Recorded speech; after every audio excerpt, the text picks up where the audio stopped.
and welcome to Race 10. I am joined by Toxic Adam of the Speedholics for Speed Highway. Hello. This track is fast. Yeah, very fast. It was originally going to use Nitrobot lanes, but that wasn't quite the fast we were looking for, so we just dodged the whole thing with boost triggers. It's great. It's great. So you'll have a little less need for the wiggle, which has been plaguing the league for 3 seasons now, and a little more time to just focus on taking your corners right. Yeah, it was definitely built around being a sort of a high-speed, slightly bit of a drift track, but mostly wanted to focus on the speed. Yeah. All right. We got Joda and Kamikolo. All right. Cammy's actually how I got into this whole thing. Yeah. I would not have known about any of this without him. We got we got Norton and Ivanovich on Blackheart, and I completely skipped over my own team. Ivan's been doing so well for poor BHR. Like, he's really their savior right now. Ooh, Dragon Shark.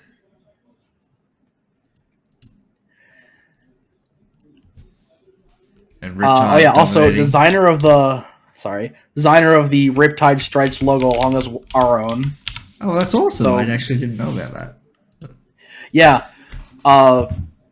They came to me after seeing the Speedholics logo and said, hey, can we do a logo that's in a similar sort of vein? Yeah, I said, sure. That's awesome. Because it's a really nice logo they've got this season. Thank you. All right. Wow. Did these guys, the Syndicate guys, got first and second on the grid? That's awesome. Yeah. That's so unfair. It's unfair, but it looks like they're being contested real good. Yeah. Yeah, and the pack's staying pretty tightly together, really fighting for those boost pads. Oh, no. BHR doesn't need this.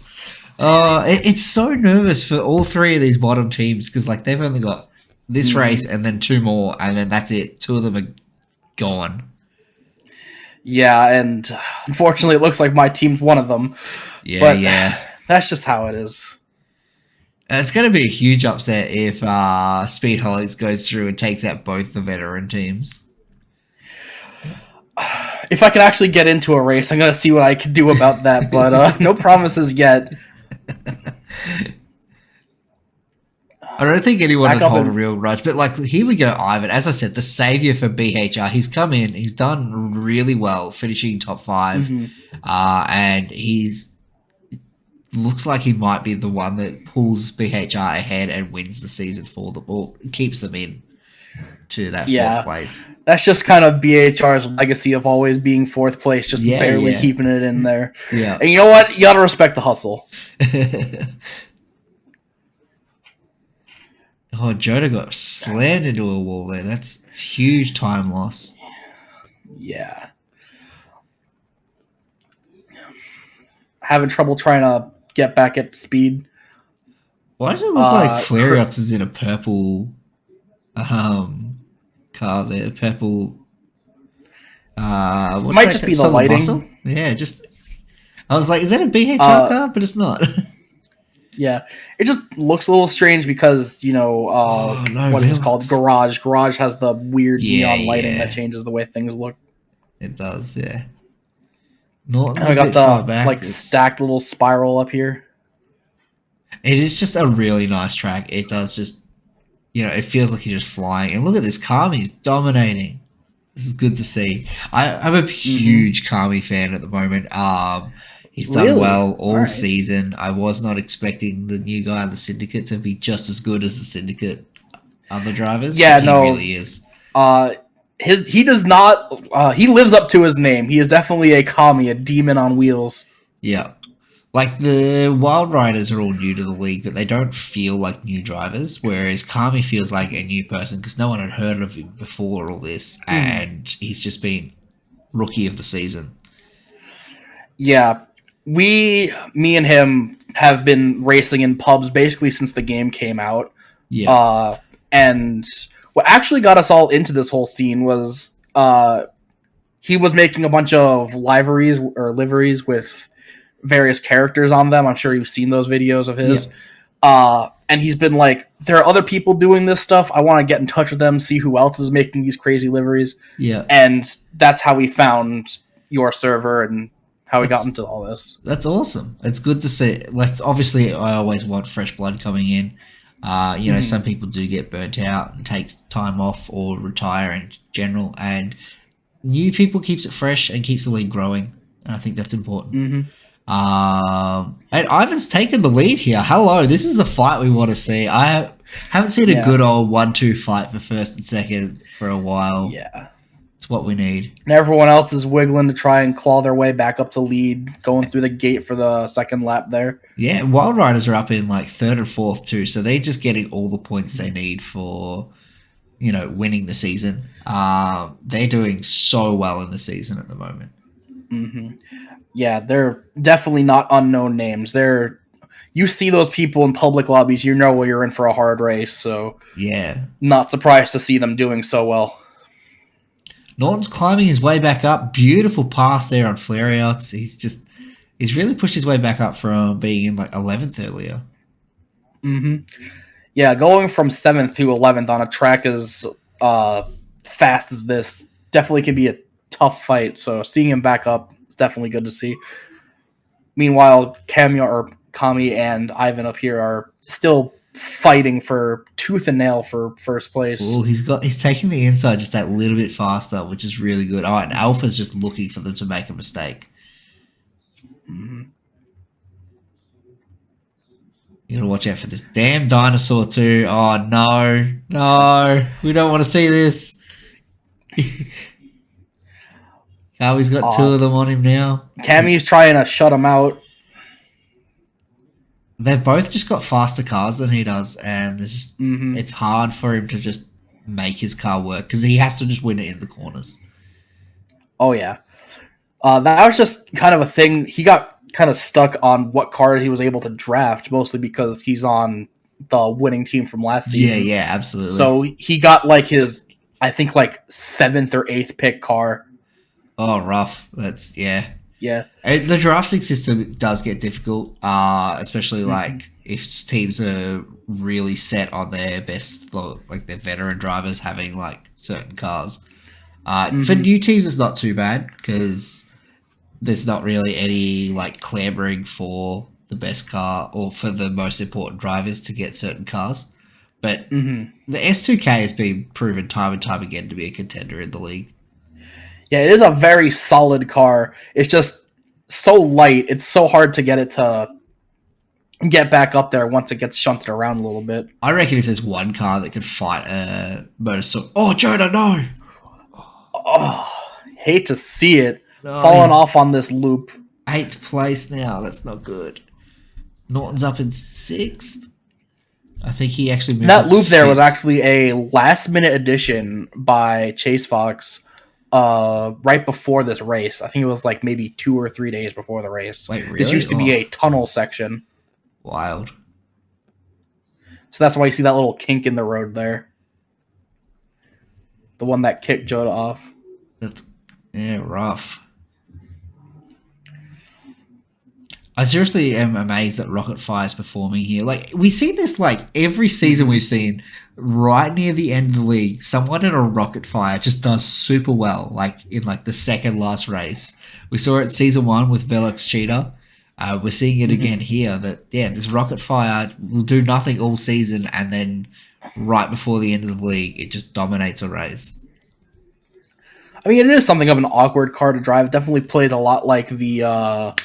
I keep wanting to call it Mega Thrust. That was originally released as Nightburner. That's it. It plays a lot like that, where a lot of your speed comes from your boost. Without it, you're just kind of barely cruising along. So I guess by the end of the season, they tend to get their footing in how the car drives. Yeah. And Ivan's had a lot of time off this season. But he's just keeping his lead not bad. But Alpha's probably not too far behind. Kind of hard to tell from this footage, but... Yeah. Well, it looks like Kairos has fallen back a spot too, because he was right up behind Ivan and fighting him, so he must have just had some bad corners going through there. And poor old Kami's just dropped off here. That's crazy. And Jonas climbed his way back up to 5th. What happened there? He was in 8th. Crazy stuff. It just goes to show you that Jonah really is just an S-tier driver. It's just, this season hasn't been far and away. Yeah. Well, he had 2 races in a row getting taken out by Gambler. So those were probably races he had a really good shot at getting the podium on, and just got taken out. Yeah, that's rough. That's a criticism we've been seeing a lot this season, is that one death can screw you over for the whole race. Yeah. That definitely happened to me in my one race on the tracks. It's because everyone keeps improving. The skill level keeps going up, and you can't afford mistakes now because everyone's just getting better and better at the game. And we just saw there Alpha missed like 1 or 2 boost pads, and that's time consuming. That means Alpha's got a waste boost there that they may not have access to later. Right. I feel like it's not the worst on this one, though. Oh, yeah, definitely not. There's definitely enough boost pads that you can make up lost time. What was I about to say? Right. We're coming on about a year anniversary of the game's release, so there's definitely been a lot of time for people to hone their skills, and just there's not a lot of room for error anymore, just how good drivers have gotten. I'm super excited for the 1 year anniversary. I think the league finishes just before that for this season. So that means we can put a bit of time into doing something special for the anniversary. That would be nice.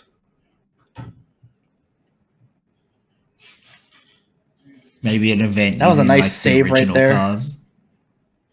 Oh yeah, like the original, like the 12 cars that are possible to get from that like starter pack or whatever it is. It's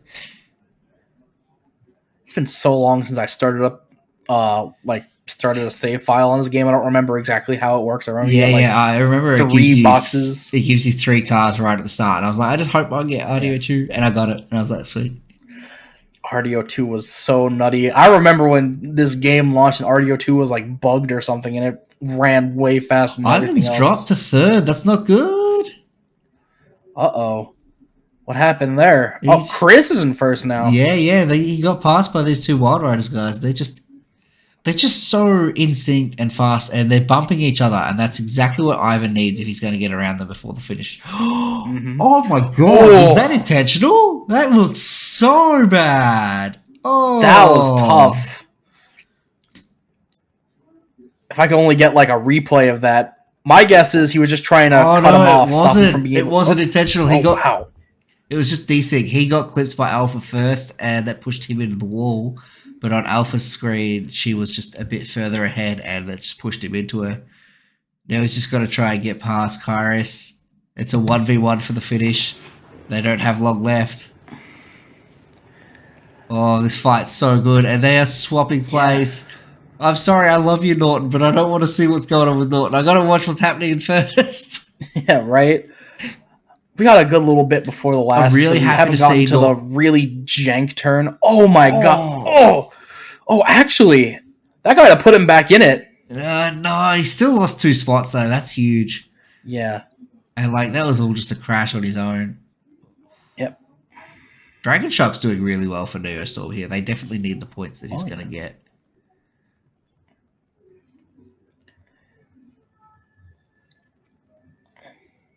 Here we go. This turn right here is This turn right here is a little jank trying to get the last little bit to connect there. So. Oh no, Ivan. Crashed into the wall a bit there and lost it. However, I'm pretty sure Kairos already has his invite, and that means the invite will pass down to Ivan if I'm not mistaken. That would make sense. Oh, that's here seeing Cammy all the way back down in 4th, taking an awful spin out, but it didn't make him lose a spot. So at least the top 4 had a huge lead over everyone else. So yeah, and he was only 4 seconds behind. That's not too bad.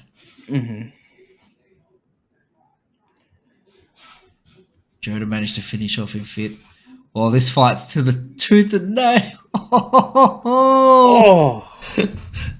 So that actually showed the positions wrong. We do need to swap the points for those 2 there. Because that's weird. We did definitely see who won out of those 2, and it was definitely Dragon Shark. Yeah, got some weird desync going on there. Cheetah with a ninth place finish. Synchro just wasn't staying on the ground for him. He's a really good driver, but he just couldn't keep that car on the ground. And unfortunately, even with the home track advantage, the Speedholics guys finishing in 10th and 12th. That's devastating this close to the finish of the season. Yep. Oh, there we go. Yep. Game had one of those moments. Yeah. So yeah, we can see here that we have Wild Riders have got a huge lead with only 56 points left in the season. They pretty much just have to show up for next race to win the season. Yeah. I think as long as they finish like 10th or higher, they win. Meanwhile, look, we can see BHR has only got a 3-point lead over Neostorm. And that extra point. They have a whole 10 points over us at Speedholics. We're Speedholics fighting for our lives down here. There's still a lot of points, though. If you guys can just do well in the next race, then it could go anywhere. You can easily make up 10 points. It's just a matter of whether or not the other teams both fail or do well. A first, second is, that's an automatic 28 points for your team. And that's massive if someone loses. Right. Well, I'm going to see if I can get myself into the next race and hopefully get us there. Yeah, so next one, I believe, is Poplar Pass, which is the Wild Riders home track. So that's the best thing for them to have to get those extra few points. And the thing is, they only have to get those extra... I can't be bothered doing the math on it right now. I think it's literally 10 points they need to win the season. But they've got 2 races to get those 10 points. So they're in for a really good shot to win this unless they straight up tank the next 2 races. I just don't see it happening. I wouldn't put it past them just to intentionally sandbag themselves just for the show. But other than that, they pretty much have it. These guys are making a point and they've made it very well. They've just been dominating and winning. Mm-hmm. Anyway, thank you very much for joining me today. And thank you for having me. It's been good. And we will see you all next week for Poplar Pass. This track has some crazy transitions. It is a crux track, so I'm interested to see if everyone has memorized the track, because obviously if you don't get practice on a crux track, you are going to have trouble. Oh, yeah. You got to know every in and out, every crazy little transition, every little jump that you got going on in there. Yep. All right. We'll see you all next time.